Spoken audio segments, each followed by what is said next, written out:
You once wrote that if Do Kwon came up and said that he had some type of new project, that you would be open to investing in that project. Are you still open to that? What do you think of the design of Maya protocol? What are some of the bearish scenarios that you see in staking? When Monero, when can I just be off the face of this earth, spending my money in total privacy, presumably maybe in Seychelles? I don't know.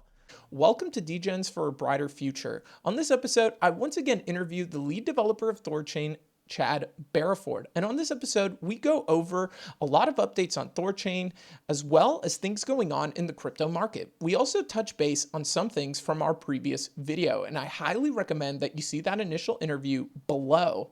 And if you enjoyed this video, you should definitely subscribe. Chad is full of insight that you'll definitely want to hear. And just remember, nothing here is financial advice, and every single investment you make, well, that incurs some risk.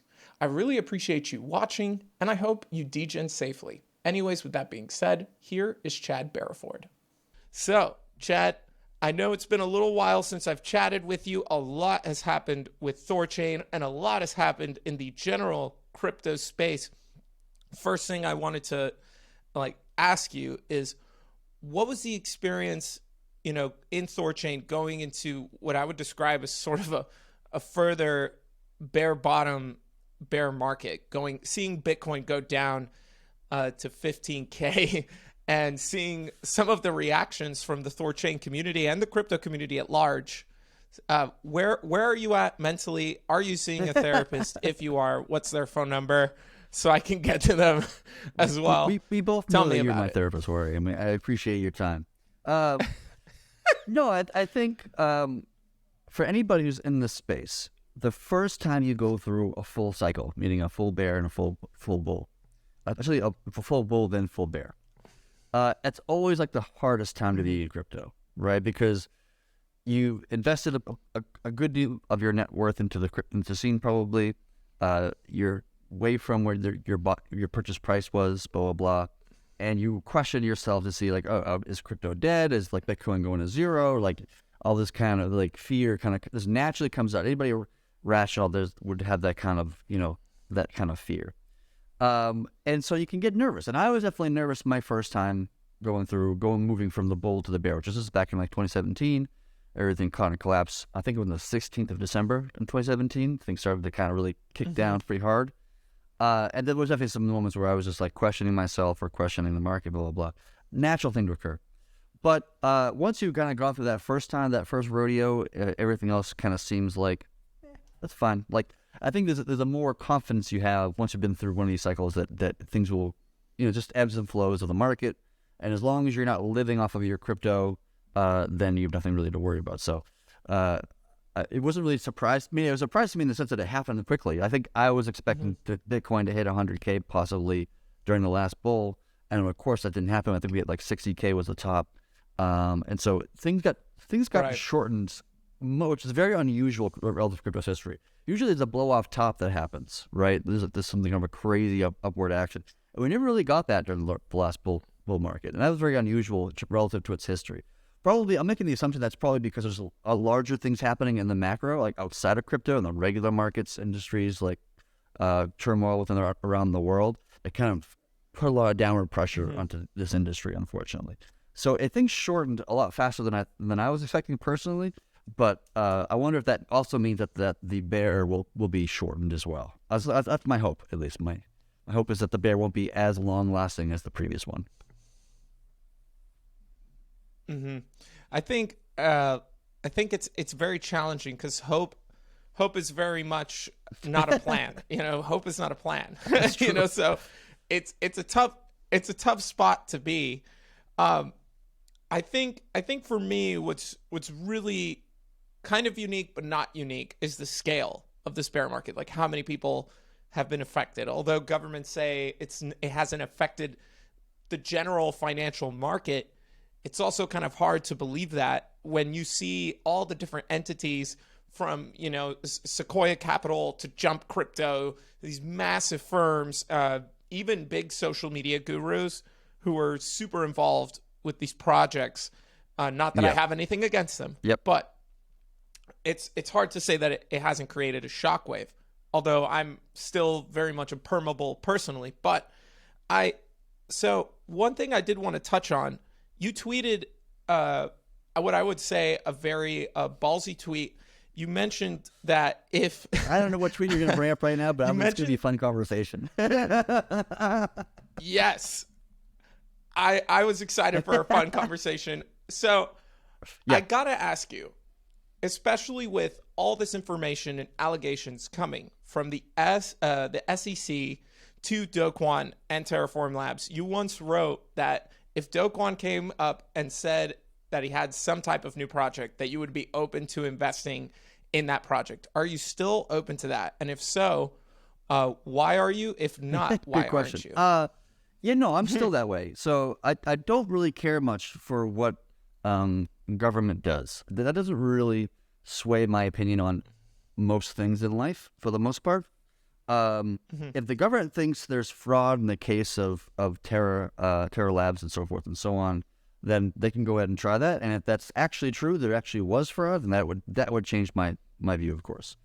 But as I understand it now, and I'm always open to new information being injected at some point into the future.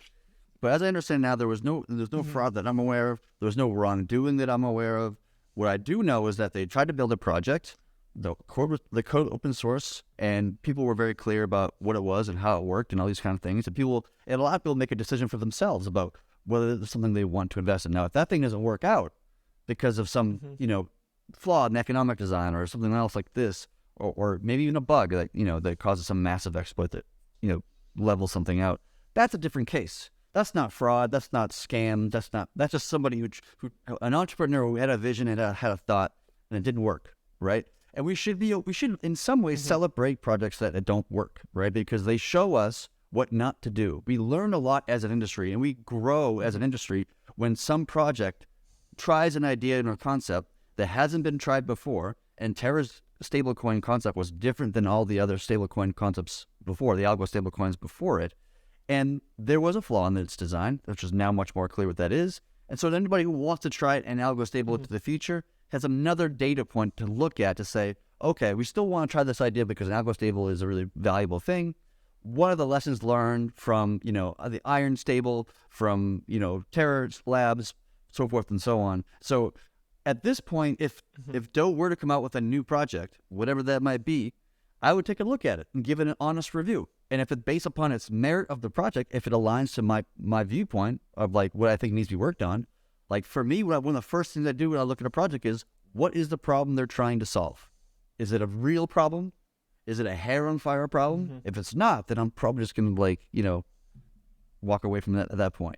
Is the way they're solving it actually solving the problem? A series of simple questions like this. And so if Do Kwon were to come out with a new project, I would totally give it an honest look. And based upon its merit, I might invest into that project. Well said. Ballsy answer. I think it's tough for me to say, because I think that with anything that has to do with finance, there's always going to be a level of risk. And I'm interested in making my own judgment once this goes to court. I don't wish any ill will on anyone, but if the failure of his project hurt a lot of people, and if there was in fact malice, behind that, then he deserves to be punished. Otherwise, well, I guess we'll see what happens. Right? Malice is a key point here. If he's just an honest person, and granted, his personality on Twitter was not always the most, kindest of personalities in a matter of speaking. But if the question is really whether there was malice there, right? And assuming there was no malice there, which I had not seen malice personally, maybe there's some bit of information that I'm missing, or maybe some information is going to come out in a few months or whatever. If that does, open to learning something new and allowing that to change my viewpoint on something. But at this point, I have not seen any malice. And honestly, the idea, I saw the guy from, I think it was Kobe, what his name is, from Up Only, saying I would never invest into this thing, blah, blah, blah, because he built something and it failed, blah, blah, blah, and I'm walking away, which is one of the most moronic things I've heard in such a long time from an investment perspective. You can name any entrepreneur in history and you will always see that they had several failed startups before they got to the one that they're most famous for. Whether it's Steve Jobs, whether it's Elon Musk, whether it's whatever it is, like every entrepreneur, I've had failed startups in my past. Like I've been doing startups for the last 10 plus years, and I've built things that didn't work out so well. It doesn't mean that I'm a bad entrepreneur or a bad engineer or a bad visionary or whatever term you want to insert there. It just means it didn't work this time, which is like totally normal. Happens all the time. So just because somebody builds something and it doesn't become an overnight success, and to be fair, Terra Labs was an overnight success, just didn't work out towards the end of it, of course. That doesn't mean anything about them as an entrepreneur. It just means that they tried something and failed, and the fact that they're coming back proves that they have persistence, that they have the ambition still, that they are still have that kind of itch. Like it's like a total mad respect for somebody like Do Kwon to go through what he went through, have more or less the whole industry crypto hate on him full fold, right? Like intensely hate on his ass. And he still stuck around, and he still does interviews, he still talks, he still engages, and he still wants to build things. Like that takes so much like grit and just like strength for a person to go through what he went through and still to say, you know what, I have still more to give the world. No, of course, but I think also at the same time, like there is, there's a saying, and in fairness, it's tough to navigate when you have so much media that's constantly bombarding you, with different information. I try to be as rounded as I can and get the perspective, whether it's Cointelegraph or something on CNN's website, and try to avoid as much bias as possible, or read the Wall Street Journal, even New York Times, and, all these other articles. So far, the information is not looking that great. It seems like he made these claims that the Chai app in Korea was using or was building on top of Terra's blockchain, and that would have been instrumental to using UST as a form of payment in Korea as well. Now, I've yet to hear more beyond that, but so far I'm still waiting to hear. I was very fortunate, for anyone watching this. I had Terra's token, and for whatever reason, I just didn't have a lot of time, and I didn't dive into the ecosystem, and I sold at the top and somehow avoided this thing. And if you're someone that was hurt by that, I'm sorry. I hope you're still here and learning in the journey. There's a lot of people in pain right now, not just from Terra. Yeah. But anyhow, with that being said, so I wanted to kind of dive into a lot of the moves forward that have come in Thorchain. Some of the, obviously the more obvious things are lenders, the partnership with Trust Wallet, are phenomenal steps forward in having an alternative to the centralized exchange. I was hoping you could talk a little bit about your experience working with Trust Wallet, and how did that partnership unfold? Did they reach out to you? Did you reach out to them? And I know there's been other DEXs that have also been building on top of Thorchain, so that way you can access other blockchains. So now it's becoming a network of different DEX aggregators that are using Thorchain as well. It's just been phenomenal to watch. So I was hoping you could dive first into Trust Wallet, because that was super exciting for me. I use Trust Wallet. Yeah, quite a bit, Trust Wallet is obviously a big wallet and a really well done wallet and overall. And that's been in the making for, I want to say, 18 months or so, like something like this. And to be honest, I'm not even sure who reached who first. I think we reached out to them first, but I'm not 100% confident on that. They had their own,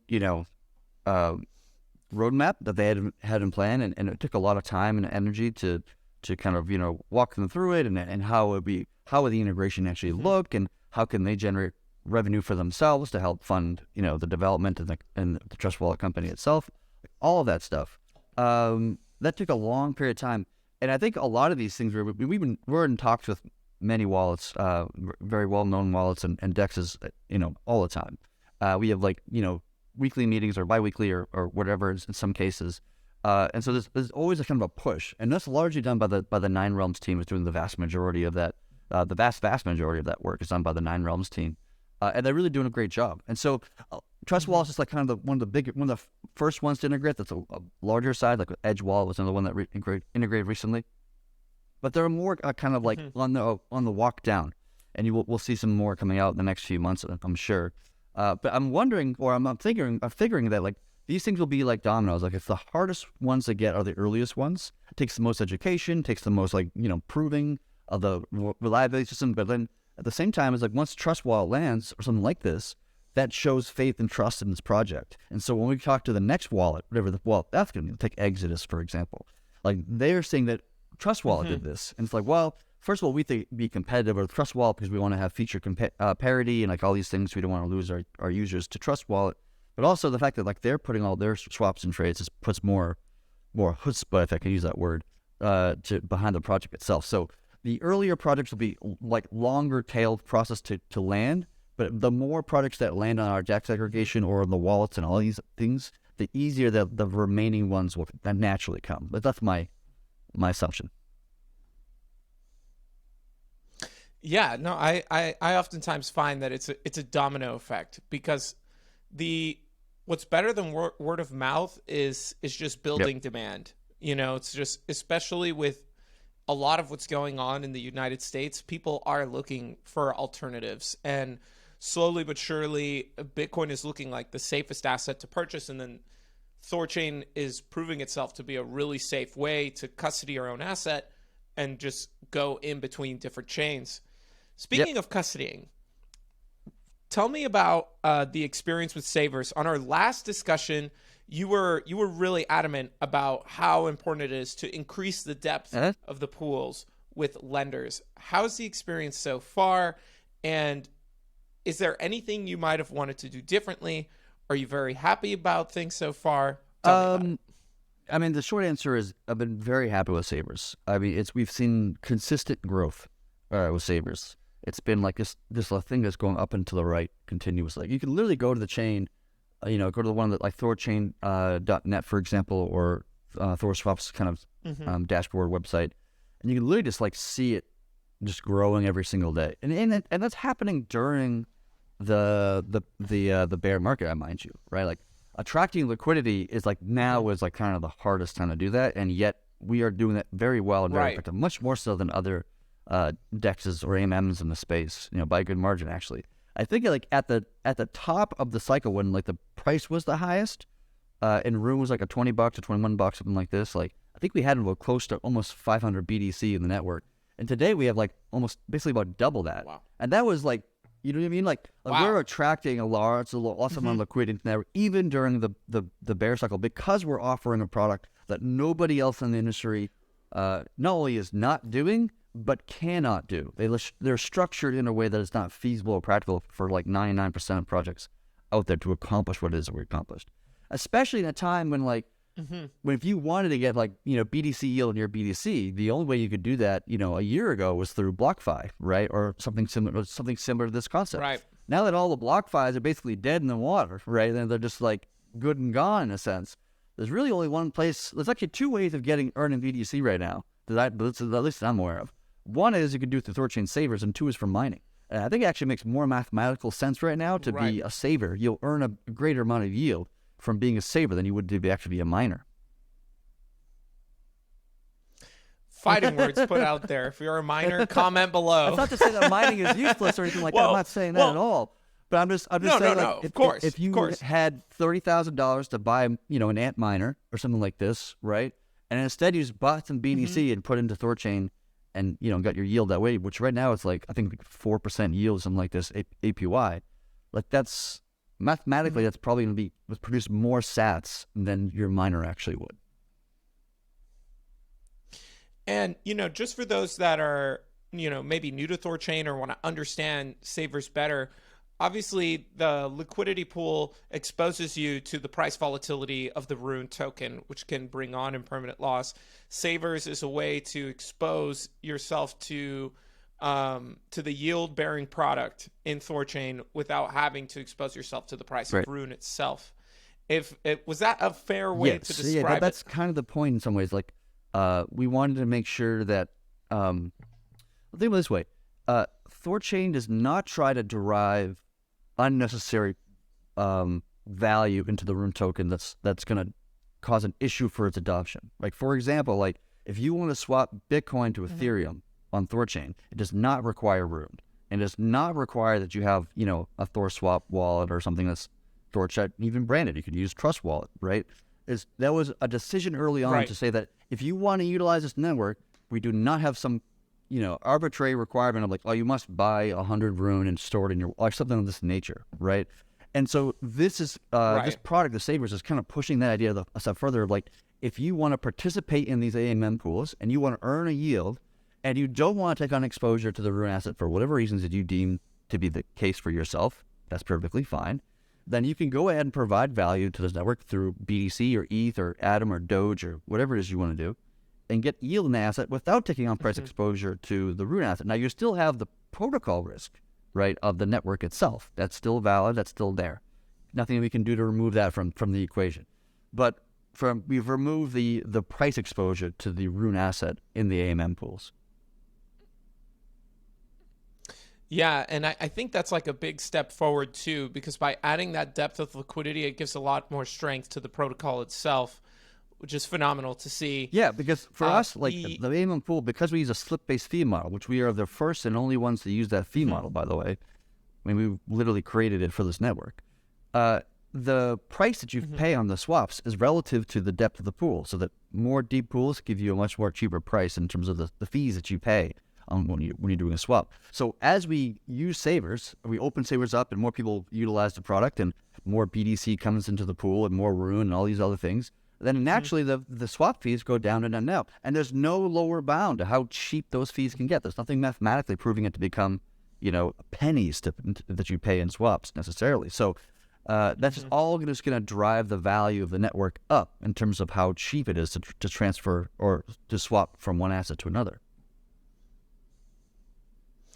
No, I mean, and I've always appreciated that slippage fee because you did a really good job of breaking down in Quantum Miami the concept of real yield. Because if there's a demand for a product, then therefore, by determination of the market, that essence of capitalism will drive fees to the protocol itself.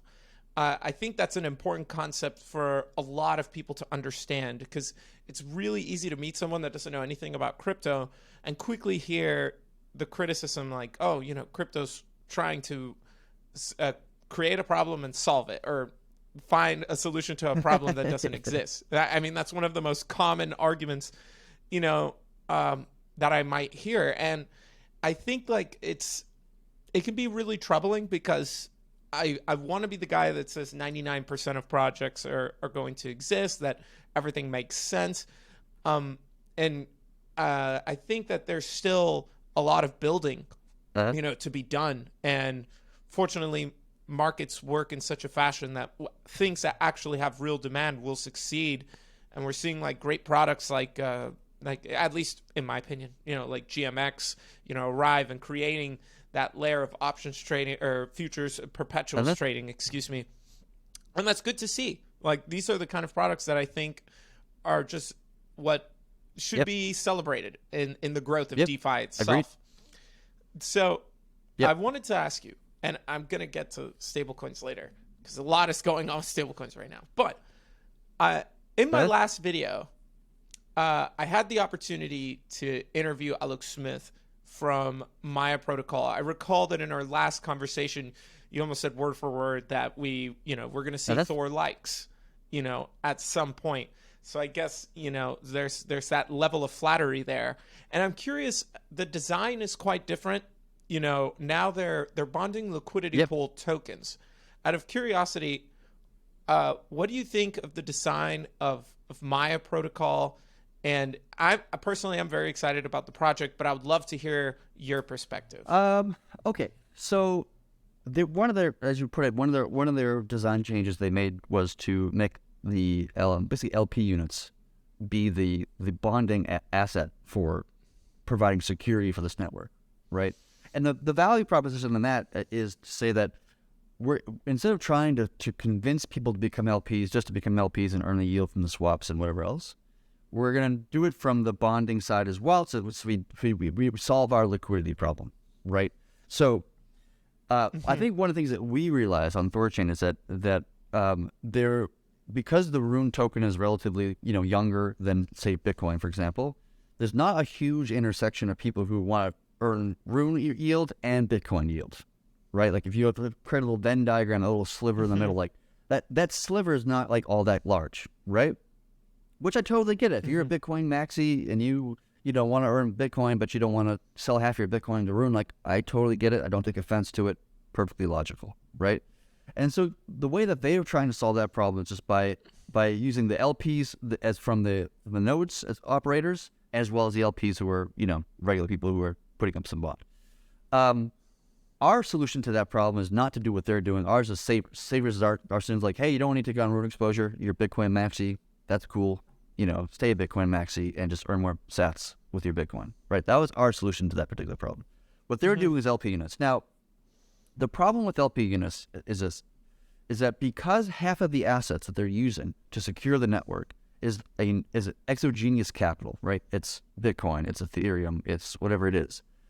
If somebody were to civil attack the network and to steal the assets, half of the value that I paid to become that node is going to retain its value, and I will just be able to steal my own assets back.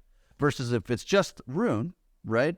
If somebody civil attacks the network, there's the runes using as the bonding asset, and I steal all the assets. Well, the rune that I hold and that I stole is worth zero, right? Because if all the Bitcoin's gone, all the Ethereum's gone, all the assets are gone, what's the value of rune at that point?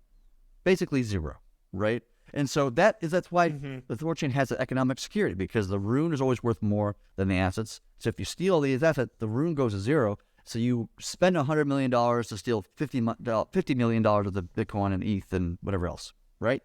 But in a hypothetical scenario where you're using LP units instead of the rune token, well, you got a problem, right? Because now you actually technically lose economic security in this scenario, because now what you can actually secure is half of what Thorchain secures with the same amount of value in the bonding side. You see what I mean? So I think if the problem that might arise from this, and now if economic security is not entirely important to a specific individual, they probably won't care about this issue. But using LP tokens as by itself as the bonding agent means that you're going to be able to secure half the value of what they're putting up, not the full value. And so then it becomes a problem of like, well, how much liquidity can you really have then? And still maintain security. Right. I think this goes to like a lot of the challenges in crypto already, in terms of trying to create these balances between,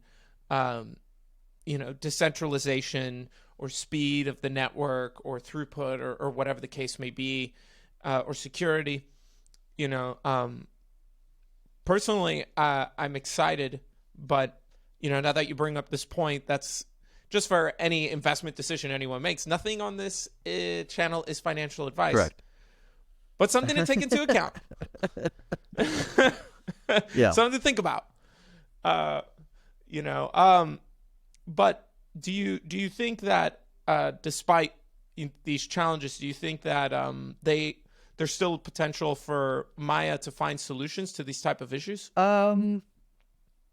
Unless they structurally change the way it was and go back to what the original design was, not particularly, because they've chosen a path. They're going to go down that road, and we'll see how it works out, like in the long term, right?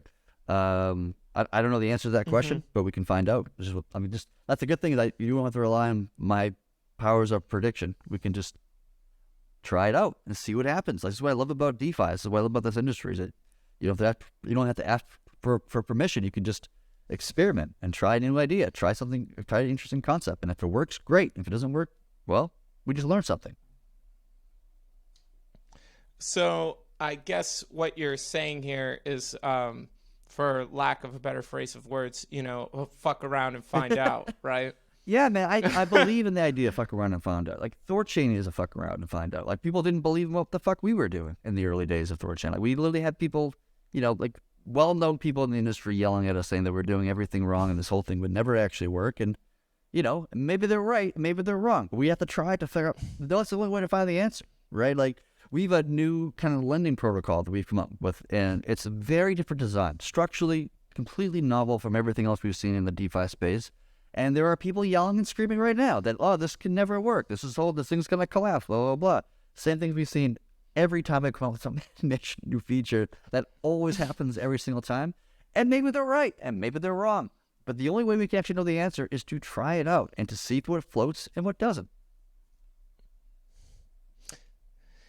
Yeah, and I mean, everything in this industry is a lot of experimentation. So while we're still in this phase of learning, there's still so much value to be had. I mean, just seeing the structure of protocols like Curve and Maker that have stood the test of time so well. Granted, there's also the evolution of these products, how the community feels about how these things are going, but just seeing the engagement, it makes me very optimistic for the future of these products. But even take Maker, for example, right? Maker's a great example. Maker's been around for a long time, right? It was one of the earliest stable coins we saw, at least a decentralized one. And we've seen many DAO things recently in the last 6 months around Maker that, for me, is very questionable, right? Especially when we learn that these DAO decisions are being made just by a single individual making a single vote, right? Because only 3% of people show up and to actually vote on this. The whole purpose of the token, in some sense, is to be a governance token, but nobody's governing with it. They're just speculating. They're just there to speculate. They're not there to help govern. And so that creates significant problems of the decentralization of the product itself, because there's now just single individuals that exist that can just push the lever to any direction they feel like they want to go, even if that lever is towards a much more centralized view on how Maker DAO is going to be moving over the next year or so. And that's, to me, that's also valuable. We're also showing how DAOs can be successful and how DAOs can be unsuccessful. Bitcoin has shown itself to be a very successful DAO in a matter of speaking, right? And the way that it accomplishes governance is different than the way that Maker DAO makes its governance. And we can see how how Bitcoin is successful or not successful in the things that it does, and we can see how Maker DAO is when is its governance system working very well versus when is it working not so well, right? And all this is good information that it just informs the general industry about what is working, what is not working. Let's get together. Let's think about new ideas, new plans. How do we improve this governance model to something that's even more effective than what we've seen in the past? That's all very, very helpful things. Well, since we're on that subject, what do you think the future of governance in cryptocurrency is going to look like? When, you just said it yourself. If people are just purchasing the token to speculate on its price, how does that further governance? Is it? I think that begs the question. Wouldn't that create a scenario where just a small handful of people are essentially making the decisions for the protocol? Yeah, so I wouldn't consider myself to be a DAO expert. So let me just preface the statement with that first, so I don't get too many people yelling at me. But so here's my hot take on this. Oh, don't worry. I'll ask you about staking later. I'll give you more awkward questions to answer. It'll be fine. Here's my hot take, right? One of the things that Bitcoin got right about its governance design is that it's not about, people don't vote of the number of BTC they have in their wallet. Not how it works. It's about the people who are securing the network through the hash rate. The hash rate that determines it. And that no changes happen on Bitcoin without 51% of the hash rate saying, this is the direction we're going.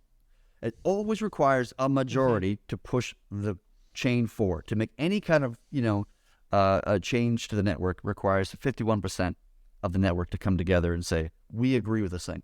And we've seen big arguments, right in 2017, we saw the big, block size wars that we were talking about, the whole New York City Federation, whatever the hell that was, way back in the day, determining what's going to happen with Bitcoin. It was this weird and wild thing, right? I think Bitcoin Cash was created out of that event, if I'm not mistaken.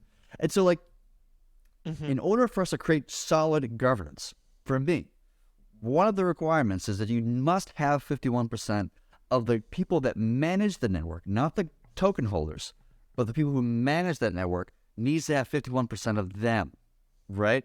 Otherwise, you can get VCs coming out of nowhere, making large. And we've seen this happen recently with a few different DAOs, coming out of nowhere and voting in a certain way and manipulating DAOs, manipulating outcomes, all this stuff. The most effective way to do this, in my opinion, is through 51% because it's hard for a VC to own 51% of any particular token, even if it's a lower market cap asset. It's still very hard to get that much asset in your wallet or whatever, for your series of wallets. So 51% is to me is a requirement. Now, that works well for layer ones like Thorchain and Bitcoin and this kind of thing, and even Ethereum theoretically, but not so much for something that's an on-chain smart contract like Maker DAO, like Uniswap or whatever. Yeah, I mean, I think it's interesting to see the evolution, but that's a really strong point. I would also, I guess, to play the opposite position, you could say that some of these protocols aren't anywhere without the people, not necessarily every protocol, but they might not be where they are without the people who provide liquidity. But that does create the issue where a VC or just someone with a lot of wealth, just comes in and takes over. So I'm interested to see the evolution of the protocol, because Bitcoin also benefited from being the first and having so many years where mining was economically efficient. If the price of electricity goes too high, it becomes incredibly difficult to mine Bitcoin. I mean, fees have just started booming because of the ordinals. That's such a weird thing to say. But yeah, miners are making so much more in fees because the block size is so much larger when it has all this data from the Satoshis associated with the ordinals as well.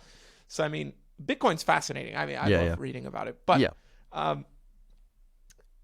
before I lose track, so there's a lot of regulatory scrutiny in the past couple of days between the SEC, BUSD, and this question of the regulatory framework of stablecoins.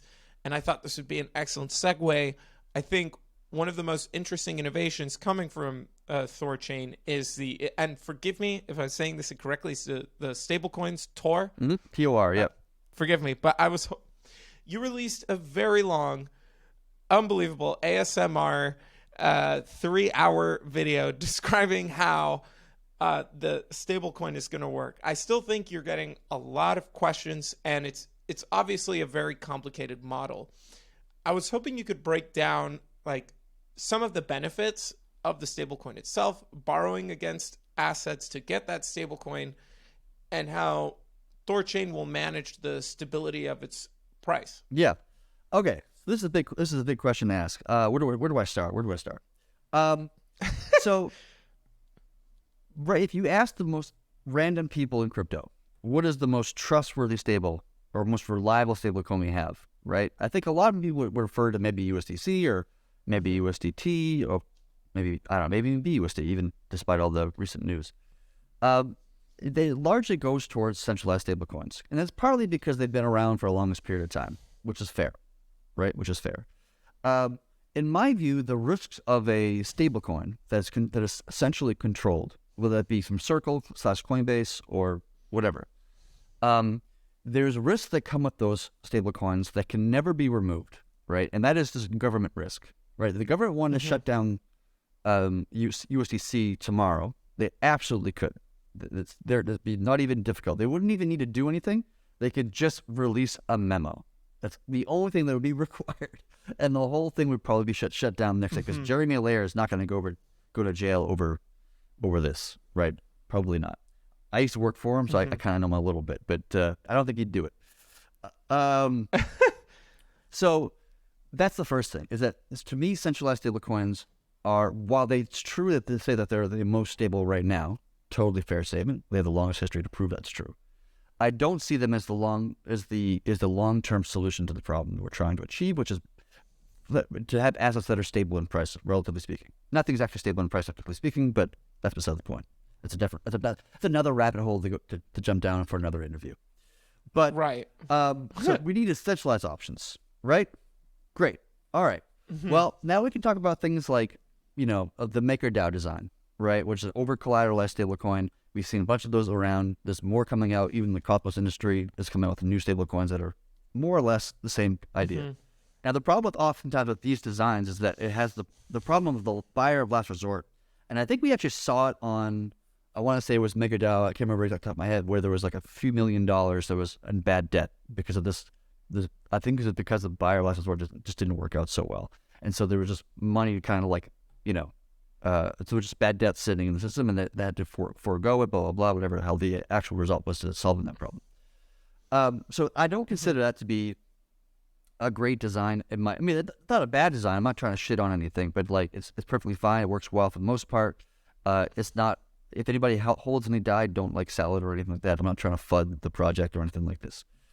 But to me, it has that fundamental problem of you the problem of buyer of the last resort that can really never be exactly solved, right? So I'm not a big fan of that design per se, right? Now, the algo stable design has been tested a few different times. I think like 3 or 4 in total that I'm aware of off the top of my head.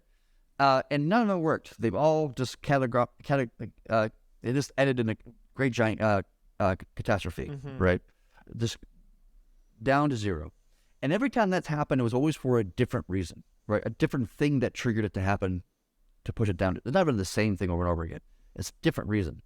From a first principles perspective, I don't see any reason why this cannot work. I know that it hasn't worked, but I don't see any reason why it cannot work, right? Like Edison tried, about 1,000 metals before he got to the one that actually worked to produce light for more than 15 minutes. And that's just part of the process sometimes. Like sometimes it's the correct solution is not the most obvious one, and it takes time to kind of work out, what that solution is going to be. That being said, right, the Thorchain's algo stable design, which is not launched, it's not, technically it's in the code now, and technically it could be turned on tomorrow by the nodes if they saw fit, which won't happen. But the code for that is actually already in the code base right now, and it's already running on the chain today, right? So it's already readily available to be turned on whenever the industry, the community decides to turn it on.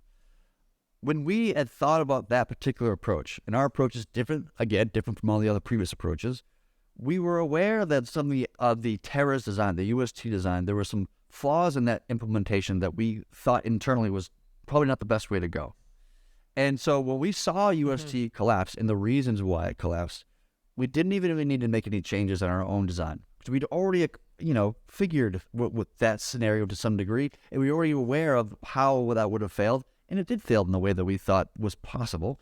And so our own design, that methodology is not really very practical, right?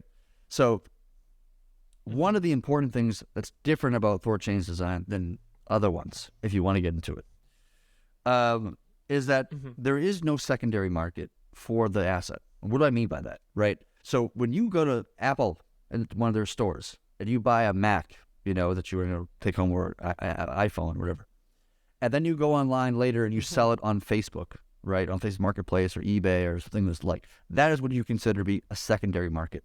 Not so much where the manufacturer manufactured the device, which is what the primary market is, the secondary market. Now, the price that you can sell a iPhone on a secondary market can be anything, right? It could be $1,000 more or $1,000 less. It is nothing actually maintaining that price. But when you go to Apple and you buy an iPhone, you're buying it for a specific price every time, right? There's no debates about what the price should be on Apple. Apple will sell it for this phone for $1,000, and then they can resell it on the market, on secondary market, for $1,200, right? So initially when Terra died, or started the process of dying, or collapsing, the primary market was fine. The secondary market was not. But the coinmarketcap.com was showing the secondary market price, not the primary market price, right? And so people were freaking out that the thing was depegging. In reality, the second market can and will depeg. It does it all the time, right? Literally every asset that we have, whether even like some of the Lido ETH, I think we've seen that, depeg in a matter of speaking, right? Perfectly natural thing to happen, right? And that created a sense of like, this thing's depeg. Even though at that moment, it's actually not depegged yet, right? Because the primary market is still redeeming at the correct price. And the reason why it wasn't being corrected through arbitrage is because the massive volume that was coming through, right?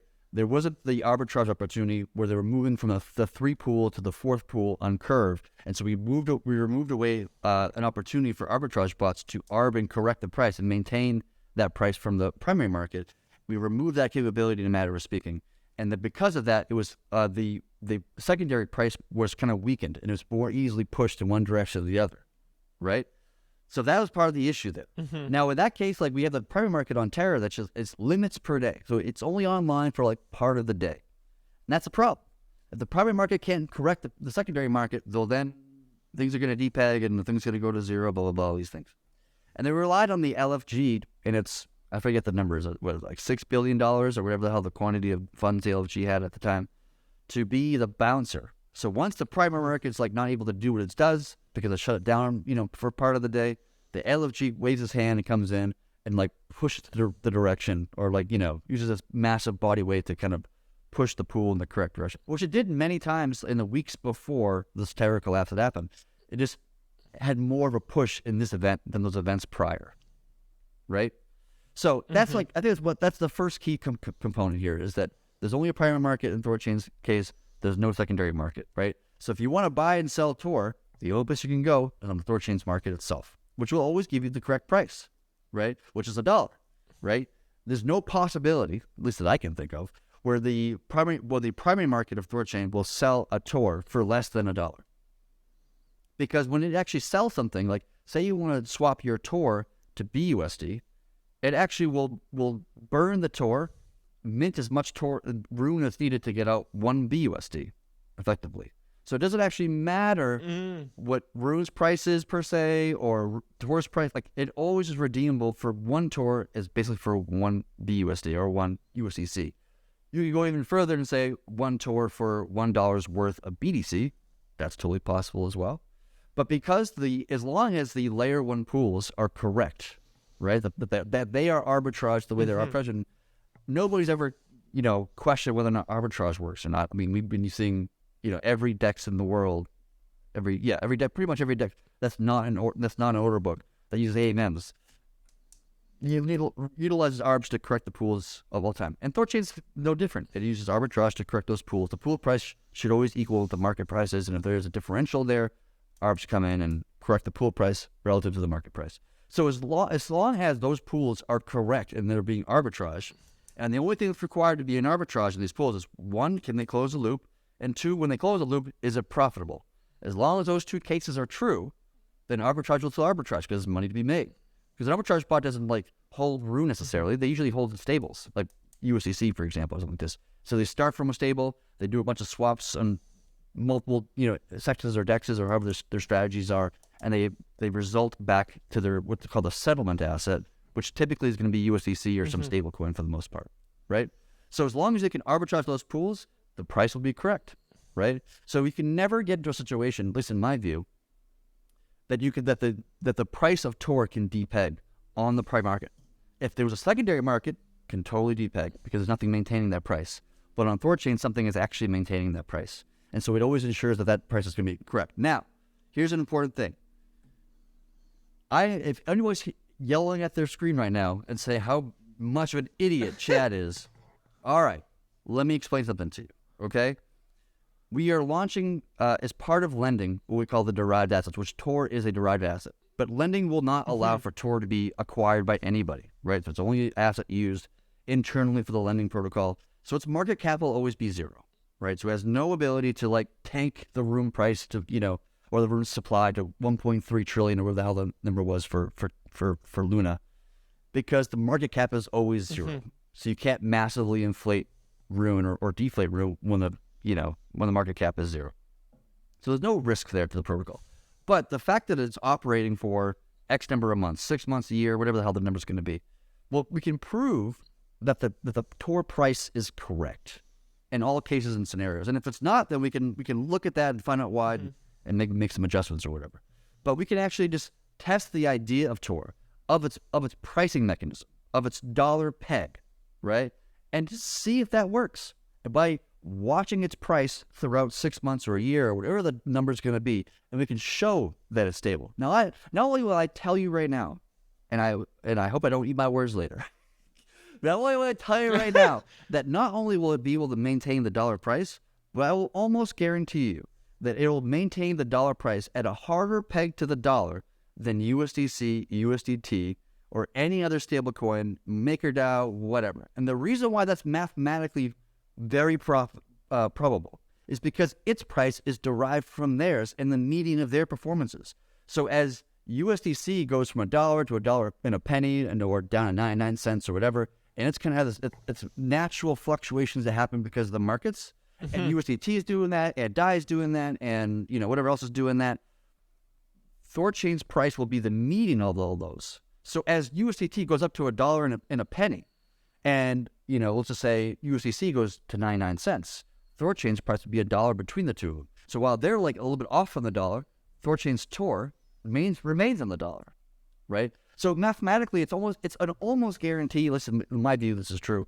It's an almost guarantee that the price of Tor will be not only pegged at $1, but it'll be a harder peg to the dollar than pretty much any stable coin that it's interacting with, which are the USDC, USDT, DAI.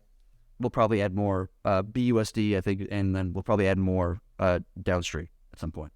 But that information coming in, it allows it to outperform those assets that it's getting the information from to be a harder peg than any one of those assets that it's connected to. That makes sense? Yes. So you essentially are burning the token to redeem it for $1 worth of rune, essentially. And yes. As opposed to burning rune to create that Tor dollar in arbitrage. So one thing I was hoping you could elaborate on. I think in our last discussion, you mentioned that there was a process of taking the synth asset and then borrowing against the synth asset. So you would take Bitcoin, turn it into synth Bitcoin, borrow against that synth, and then you would receive the stable coin. Could you elaborate on that a little bit for me? The lending design or the current lending design? Yes. Yes, or at least as I remember it from our previous discussion. Yeah, so I can't remember if our previous discussion was the current design of lending or if it was the previous version of lending. I can't remember which one.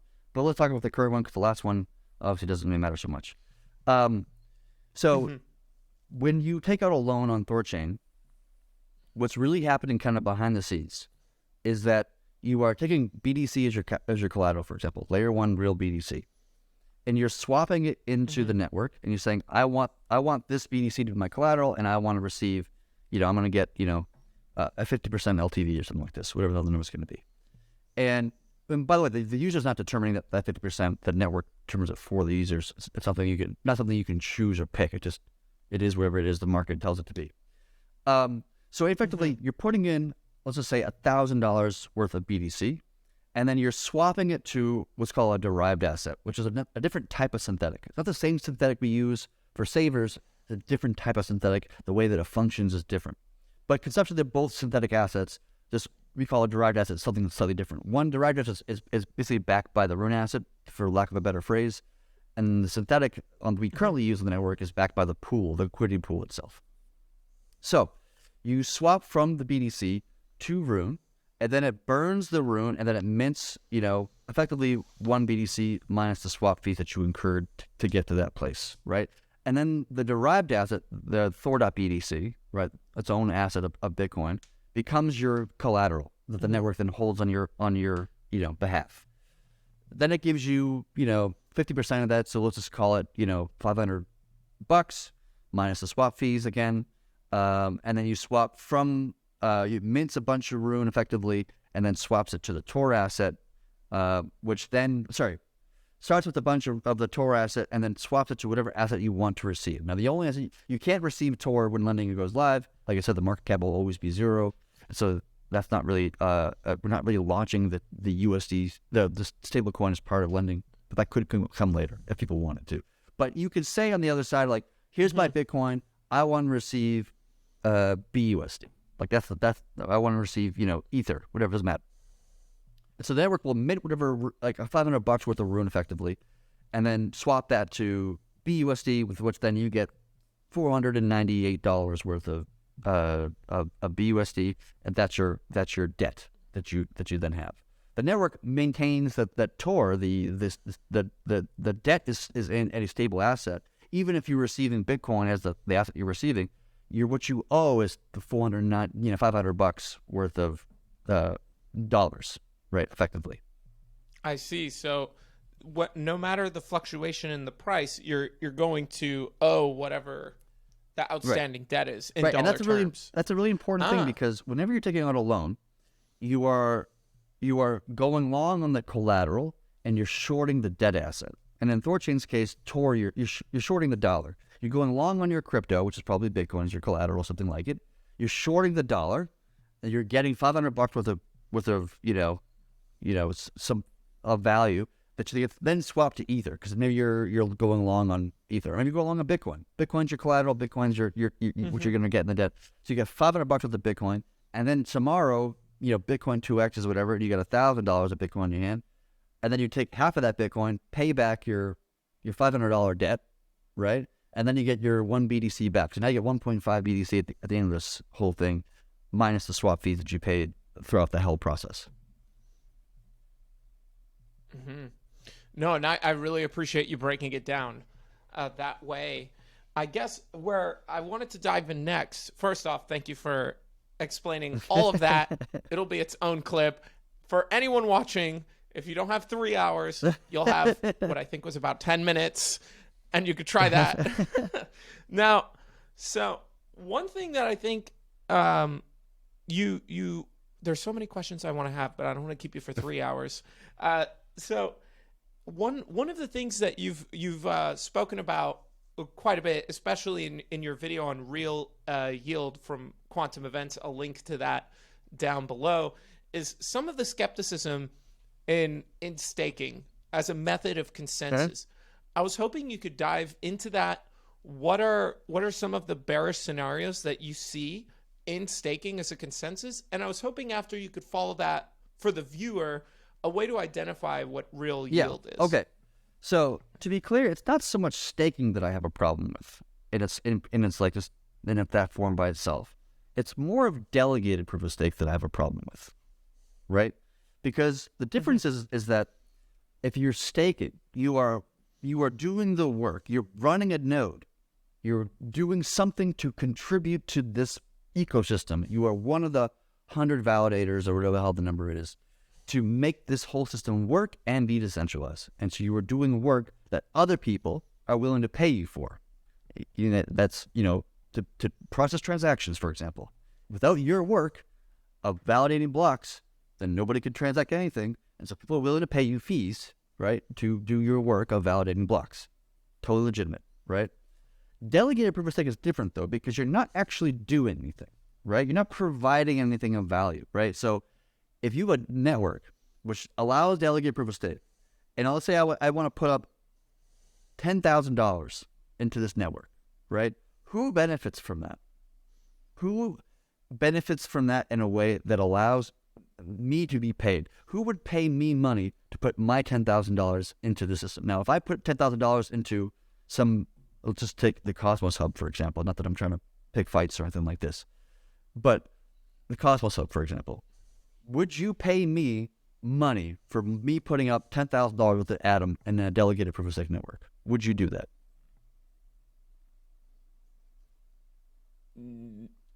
No. Why? Why wouldn't you do that? Why wouldn't you pay me money to put $10,000 into the Cosmos Hub? Because you're not the one validating the transaction. Yeah, I'm not providing any value, right? I'm not doing anything that enables you to do something that you want, right? Like, if I'm a validator, I'm allowing you to transact, to be able to send funds and do whatever you want to do, right? But if I'm a delegate, then I don't really I'm not really contributing in any way or form, right? You're not willing to pay me. Now, you asked me the question, what makes real yield? Here's what makes real yield. You have to allow exogenous capital, and by that means capital outside of your own ecosystem, to flood in to create a yield, right? The example I gave at the talk was, if I open a bar and the only thing I sell is purple beer, right? And nobody wants purple beer for whatever reasons, I don't make an income. There's no exogenous capital coming into my bar because nobody's coming out from the outside with dollars in their hands and their fist and say, I want to buy a pint of your purple beer. As soon as that happens, I'm providing a service that somebody else is willing to pay me for, which is providing purple beer in this case. But if nobody wants to buy it, then I don't make an income because no exogenous capital coming from the outside into my bar. The same way if I'm a delegate of any type of proof of stake network, I am not providing a service that anybody would pay for just because nobody would pay for purple beer, most likely, right? So why the fuck am I going to get paid? Right. So if you do get paid in that scenario, well, how is that possible? Well, let's look at that. So say you and me and my friend Diane or whatever, right? We all have $5 worth of a token, or let's keep it in dollars. We all have $5 in our hand, each the three of us. And we make the entire little circle here. We make all the people. And we all want to get a yield in our $5, right? The only way that we can make a yield in this situation is if I take it from you or take it from Diana, because there's no exogenous capital coming in from the outside, right? Now, right. Are you going to give me your $5? Or is Diana going to give me their $5? Probably not, right? So the only way we can actually get to be the value of the dollars in your hand to change is by having a minting process in the middle of it all. So imagine it's not dollars. Let's imagine it's just like a Chad coin, right? We all have 5 Chad coins, right? And I'm delegating the system, and Diana's delegating the system, but you are not. You're on the sidelines. You're not participating for whatever reason and purposes. And we just say, you know what? Me and Diane, we're part of the process. We're going to mint us more coins, and you no more coins, which means that we start from 5 coins each. Now I have 7 coins. Diane has 7 coins, and now you have 5 coins, which means that the total value of what you have versus us has decreased. So we've reallocated, like whenever you increase the supply of an asset, you do not increase the market cap, right? You increase the number of coins in that circulation, but the market cap always stays the same, effectively. You dilute the individual token. You're diluting all the tokens. The market cap is the same. It's still, $15 in total market cap here, right? But now we've changed it so that the price of each individual token is now a little bit less. But because I have 7 and she has 7 and you have 5, I've increased in my net worth and you have gone down in net worth, right? That is what we call socialism. That's a good way of putting it, right? We reallocate money. We take from people who are doing nothing. Inflation is a form of tax, right? And we're giving to people who we like. Apparently, that's me and Diana in this particular silly example. So, only in cases where you have delegated proof of stake, you cannot get income because there's no external resource, like capital coming into the system. Nobody's paying fees. Nobody's paying you to provide the service you're providing for. So when I talk about real yield, what I always try to get people to think about is, where is the exogenous capital from? What is the thing that you're doing in this scenario that you're providing a service that some other person in the world is willing to pay you for, right? And in Thorchain's case, you are providing a capital into a pool, and then people are willing to pay you to be able to swap from Bitcoin to Ether because they want to sell some Bitcoin and they want to acquire some Ether, and they're willing to pay you a fee to do so. And that's what we call real yield. You're providing a valuable service that somebody else is willing to pay you for, and you get paid for it. Simple as that. But so much of this industry is so caught up on numbers go up and like whatever, that it just gets distracted from like the basic economical fact of like, you don't get paid unless you provide a service that somebody else is willing to pay you for, right? Yeah, absolutely. I think that's like a big challenge for people to understand. Like, this is Degens for a brighter future, and I find myself being quite a degenerate quite a bit, but especially during the bull market. The Lord knows all the stuff I did on Phantom. But anyways, but despite all of that, I still think there's a bright future ahead, obviously, shooting the name again and again and again. But I think that's an important model to understand. I think like anybody that's digging into a project has to find the fundamental underlying value for that thing to exist, because like any other business, if it's generating a demand, there's a reason for people to use that product. If you're coming in and the only thing is speculation, partnerships that seem to lead to nowhere, there might not be any real value there. And that goes for like, not financial advice, but hopefully anything you're investing in, you have at least that in mind when you're looking into why something is valuable or not valuable. And I think one of the mistakes people often make is that like they use the price movement as validation of their thesis, right? Which is not a good way of doing it. Like if you're into Doge, for example, and again, not to pick fights with the Doge people or anything like this, but if you're into Doge, in my opinion, has no fundamentals. It's purely a play on pop culture to figure out whether or not this thing's going to go up or down, right?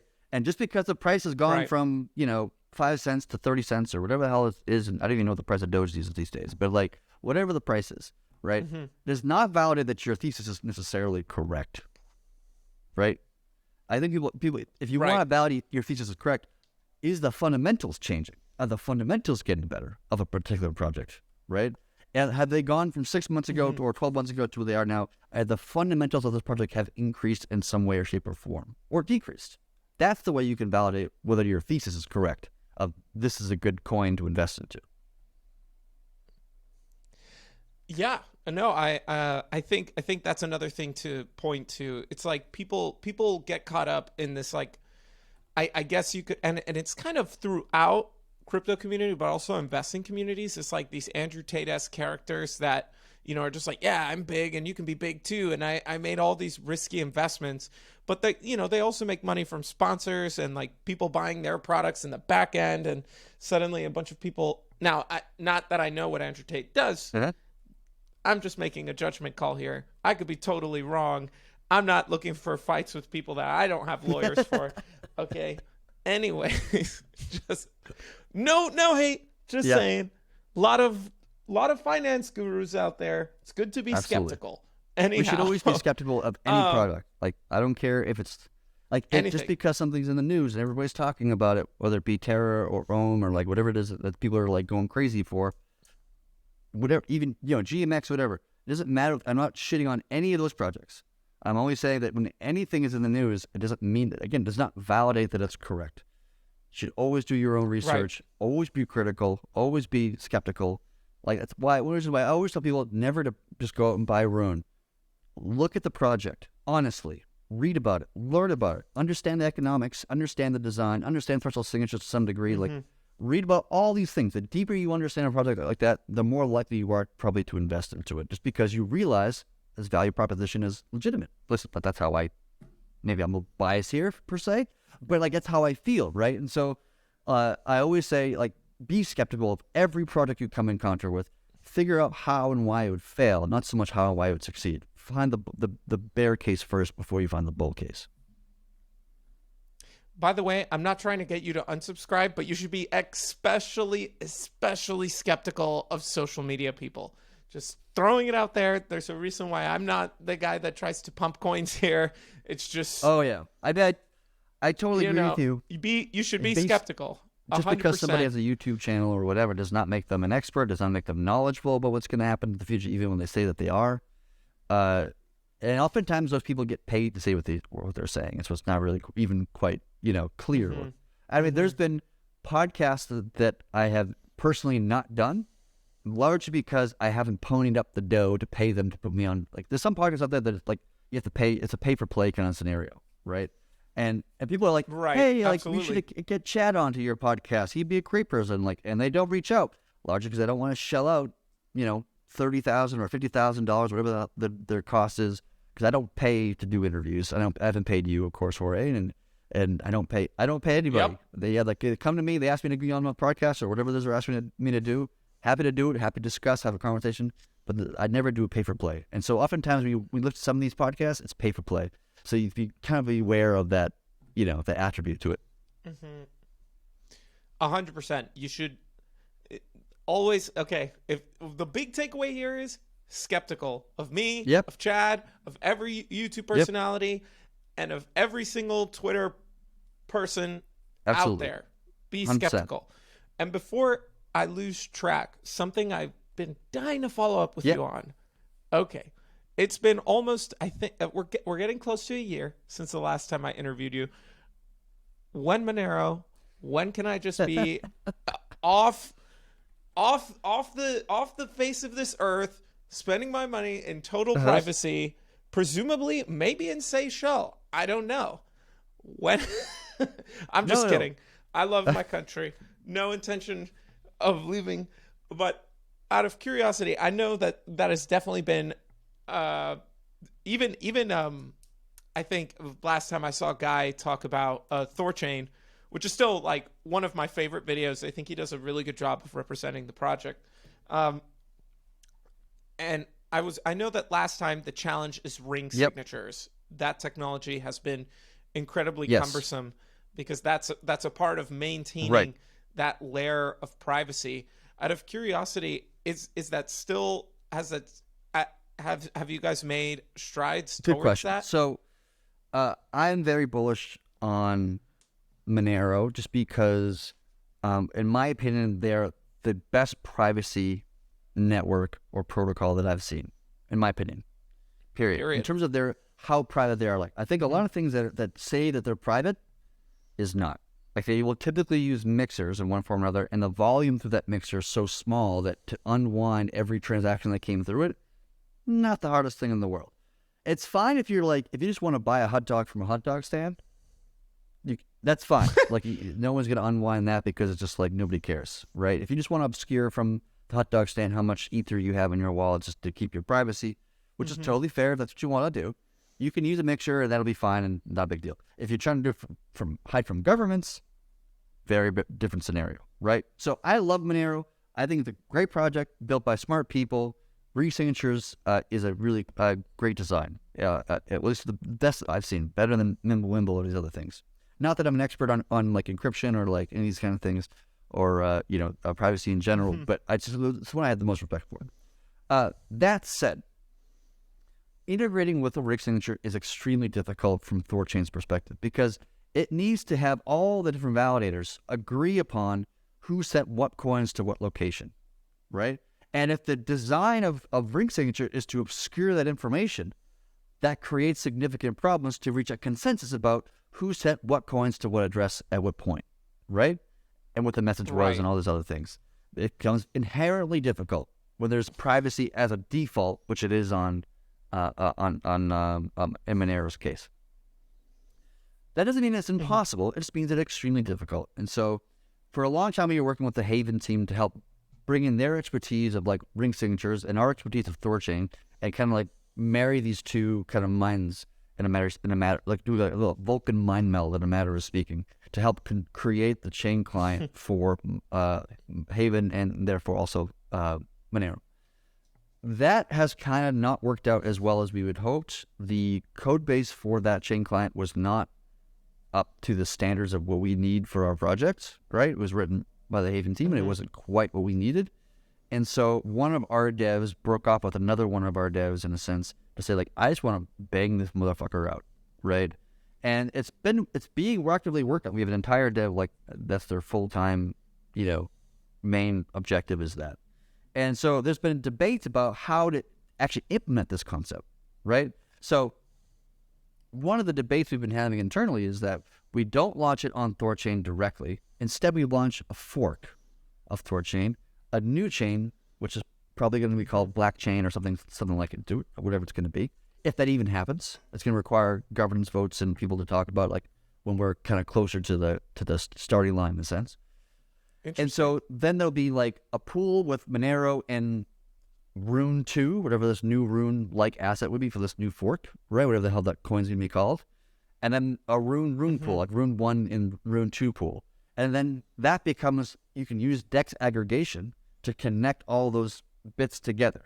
Do you see what I mean? So you could swap from Monero to Rune, and then to the other Rune, the original Rune on Thorchain, and then from there to Bitcoin, all in a single transaction, right? Without using, IBC or any of these other things. You can do it purely through the Bifrost network. I see. So that's gonna be something we are looking at.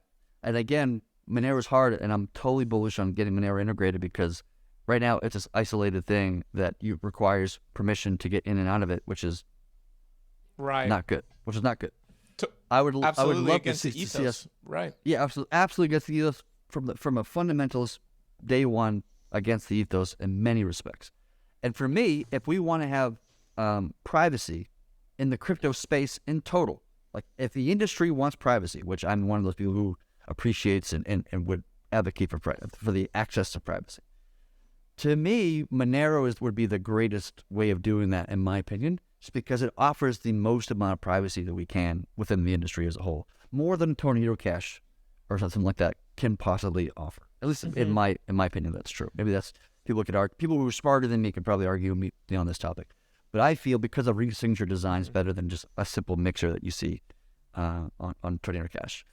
But I would love to see it happen. It's still being worked on. It's still going to be delivered. it requires a governance of the Thorchain validators and such to kind of come together and debate and argue whether or not they want to do this or they don't want to do this. But by isolating to a separate chain as a separate fork, you are de-risking the Thorchain network itself from any kind of regulatory concerns. And it all becomes, on its own separate chain that can be, if it needed to be, it can be shut down because of regulatory issues or something like this happens. And the main chain, the Thorchain chain, still carries on like nothing ever happened. Yeah, and for those of you watching who just might be a little bit confused as to, you might be under the presumption that privacy, if you have nothing to hide, why be private? But I think we also forget how profoundly we are affected by our information just being everywhere.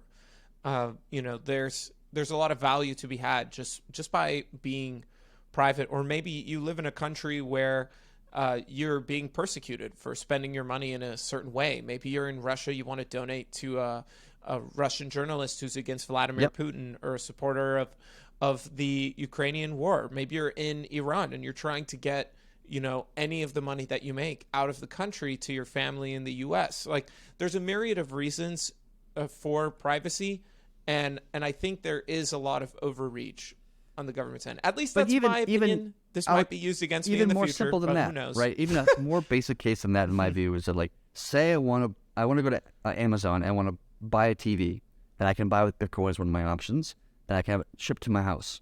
Now, if I pay with Bitcoin, Amazon will know how much Bitcoin I have at my house because I'm mailing the TV to my house, right?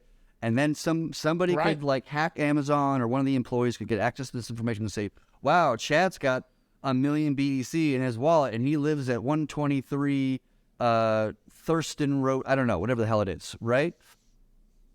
And so you're leaking information about how much crypto you own and where you live. And I think that's a problem for a lot of people. Another really basic example is, say I'm doing payroll at a company, right? And I have to pay a bunch of employees. I don't want other companies to know how much I'm paying to my employees. I don't want them to know how many employees I have. I don't want one employee to know what another employee is making in terms of their own revenue, because the day that I hired Jorge to my company, where he's working on marketing, for example, was August 2nd. And then August 2nd, there was this new payment of $523 worth of Bitcoin. I can now assume that Jorge is now making $523 per pay period, the hell that is. And that becomes a big problem for me as a manager of a company, right? Very basic, very simple, and very valid reasons why you'd want to have privacy. And that's perfectly fine. There's nothing wrong with that, right? I think we all want privacy to some extent, but the point is that we can make the choice of when we want privacy for our transactions and when we don't.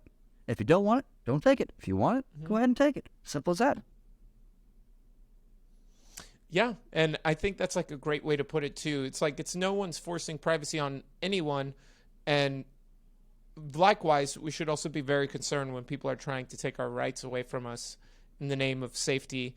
I think it's Benjamin Franklin that said something along the lines of like, if you sacrifice freedom for safety, then you don't deserve either. So, I mean, I might have butchered that quote, but more or less something like that. I still like the quote. Anyways, butchered. Oh yeah, no. Benjamin Franklin is an excellent writer. Apparently, really great drunk too. Anyways, I think he said in a conversation over wine that beer is God's way of reminding us that He cares, something along those lines. But anyhow, sorry for all the camera issues, ladies and gentlemen. Need to fix that. But Chad, I just wanted to say that. You're just someone that really motivates me to continue doing these interviews. Like, after I interviewed you the first time, that's when I thought to myself, you know what? Maybe I could keep doing this and entertaining people forever. Who knows? But thank you so much. I wish you luck on the journey of Thorchain. Obviously, if you're watching this, I'm extremely bullish. Not financial advice. Do your own due diligence. Read about Thorchain. Understand how it works. Learn about the economics. And so on. Chad will definitely tell you the same exact thing. I was not paid in any way, shape, or form. I mean, my camera hardly works. Look at this thing. I don't get Thorchain money. Anyhow, I look forward to having you again, round 3 sometime. And I hope you have a great day. I hope you degen safely. Thank you so much. Thank you for having me back on the little pod here. I appreciate it. Yeah, no problem. Have a good one. Bye. Thank you. Thank you so much for watching DGens for a Brighter Future. If you really enjoyed this video, you should check out my interview with Luke Smith from Maya Protocol for more information about cross-chain technology. And if you really enjoyed this episode, I highly recommend that you check out my initial interview with Chad Barraford. It's still incredibly insightful, and I highly recommend it. Anyways, thank you so much for watching, and DGen safely.